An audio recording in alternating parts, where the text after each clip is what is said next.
Hello, class. Deontay here, and for my final speech, the ceremony speech, I will speak about the exploits of the one and only Larry Fitzgerald. Larry Darnell Fitzgerald Jr.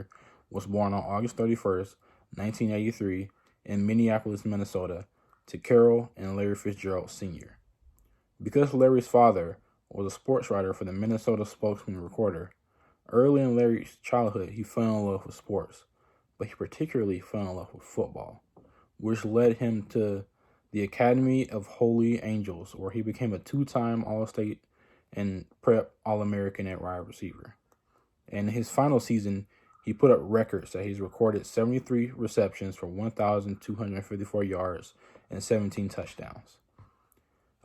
After his high school career was over, he had many offers from many different schools, because he was considered the best wide receiver prospect since Randy Moss. He had offers to go to Georgia. He had offers to go to Ohio State. He had offers to go to Florida. He had offers to go to USC. And while those big schools were interesting to him, he chose to go to Pitt. And the reason he chose to go to Pitt was because he liked the close-knit family feeling that it gave him. And so that's where he went. And that's where he went, and he dominated. He destroyed the Big East Conference, and was pretty clearly the best wide receiver in college football. And that really led up to his big year he had in 2003, where he had 92 receptions for 1,672 yards and 22 touchdowns, and led the Big East Conference in all those categories and took his team to a bowl game. And while he was, widely considered the best wide receiver in college football, hands down the first wide receiver taken in the draft, and he was, getting all of these accomplishments, he was really struggling at home because earlier that year, his mother had been diagnosed with breast cancer. And he decided, after that season, he was going to go into the NFL draft, primarily for financial reasons because of the medicals. Unfortunately, she never made it to the draft with him later that year, as she died from a brain hemorrhage later in 2003 while she was undergoing breast cancer treatment. Larry fought on, and he made it to the NFL, where he has been selected since then, because Larry is 36 now in 2020. He's been selected to the Pro Bowl 11 times. He was named first team All-Pro in 2008, second team All-Pro twice in 2009 and 2011. And as of September, he's second in NFL career receiving yards, second in career receptions, and sixth in receiving touchdowns. Essentially, statistically, as of right now, he is one of the best receivers in NFL history.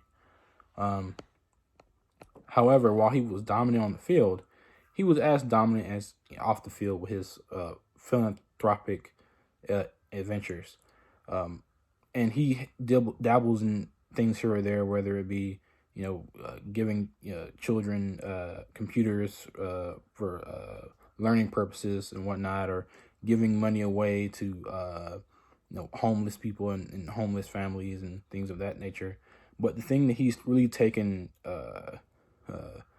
interest in, the thing that he's really proud of, is his First Down Fund, which he created shortly after entering into the NFL, that does a whole bunch of things. The first thing it does, it promotes reading proficiency and technology access for K-12 youth as cornerstones to success at school and life. The second thing that it does is supporting efforts to prevent and cure breast cancer and support breast cancer survivors. The First Down Fund has also provided funding, like I said, for computers, books, chess tournaments, playgrounds for youth. Annually, the First Down Fund makes a donation to the Piano Child Development Center, which provides vision care to children who otherwise does not have access to it. So the reason that I chose Larry Fitzgerald is not particularly he was a great football player. He still is a great football player. But the things that he's doing off the field, and the way that he's taken what's happened to him in his personal life and his tragedy, and it's really turned it around and really used that as a way to help people and hopefully save another kid from having to deal with a situation like he was in. And that's it. That's my speech.